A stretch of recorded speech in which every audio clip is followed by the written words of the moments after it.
Well, hello from the studio again. Time for my morning warm-up. I've had my coffee. I'm suitably caffeinated.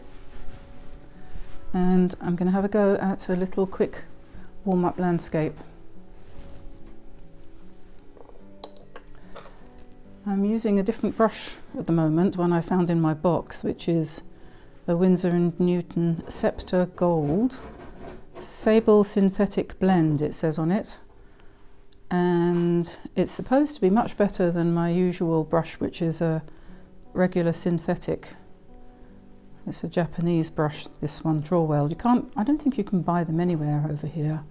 I had them sent from Japan. But this one, although it's smaller, seems to hold quite a lot of water, so I'm practicing with that at the moment. I don't think its point's quite as good as it could be, which is probably because it was languishing in my drawer, uncared for and unloved. Not a brilliant idea. The point, you know, is the point. The point of the brush is the point of the brush, if you see what I mean. Okay, ultramarine blue for the sky.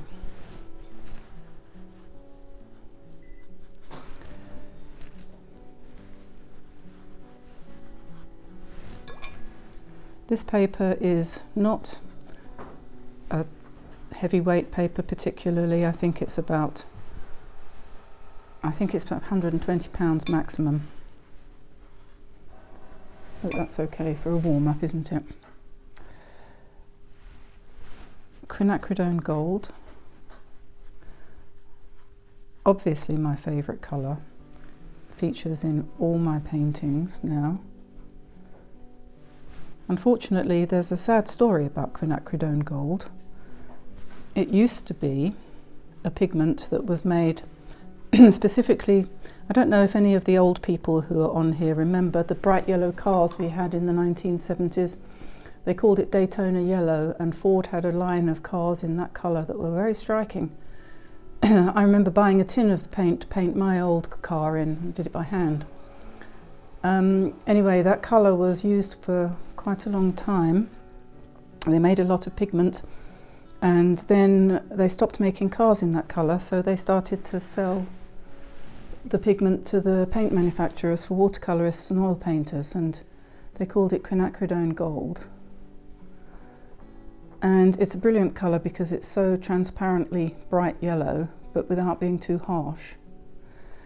However, a few years ago, not long ago, the last of the pigment ran out, and for some reason it can't be made anymore. I don't really know why. So they've had to develop a different pigment, which is not quite the same. But they're still calling it Quinacridone Gold, although I think Winsor and Newton call it Quinacridone Gold Hue. When you see hue on the name of a colour, it means it's not actually that colour. It's an imitation. I've just come to the end of my last tube of Quinacridone Gold from Winsor and Newton, and I'm trying to decide whether to replace it with another of the same, or to go to Daniel Smith, or Golden, or Schminker. If only paint wasn't quite so expensive, I'd get one of each to try it out, compare them. But you know, at nearly $10 a tube,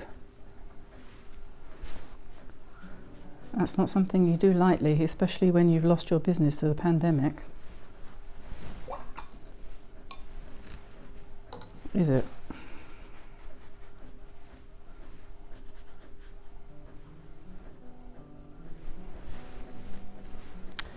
So This little landscape is coming on.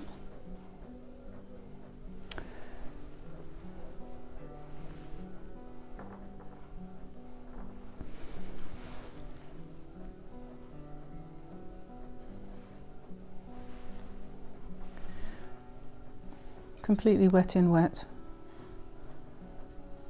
The art of painting wet in wet is all about, well, I think, all about when to stop and let it spread.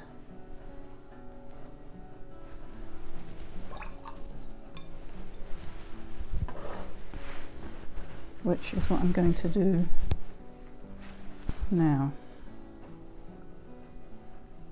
Well, very shortly. Now is a relative term.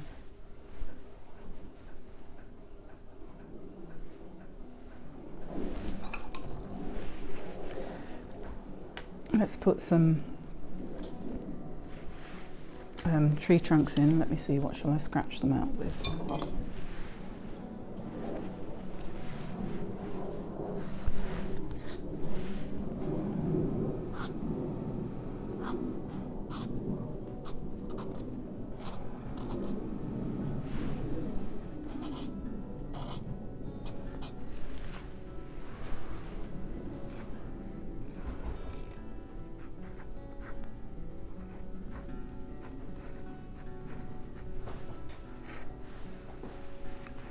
And I think I'm going to use a bit of, just move these eggs.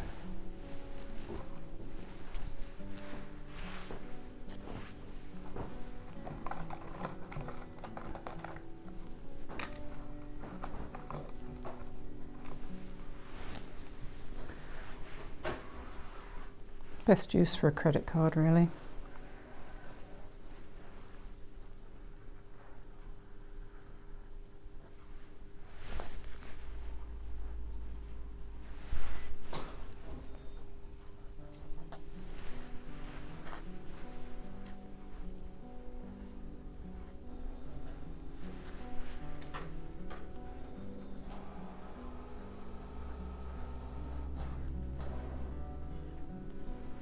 The noise in the background is the printer.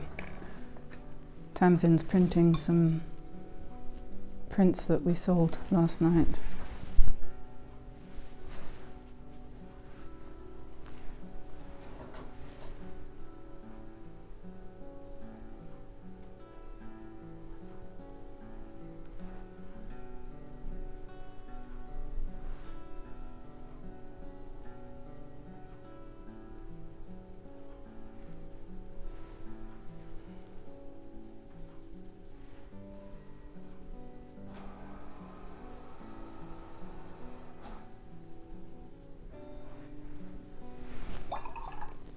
Okay, I'm going to let that dry.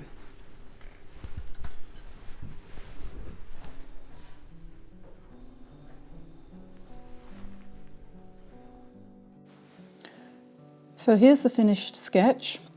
I find that using this loose wet in wet method is a good way of getting a feel for your paints when you start work each day.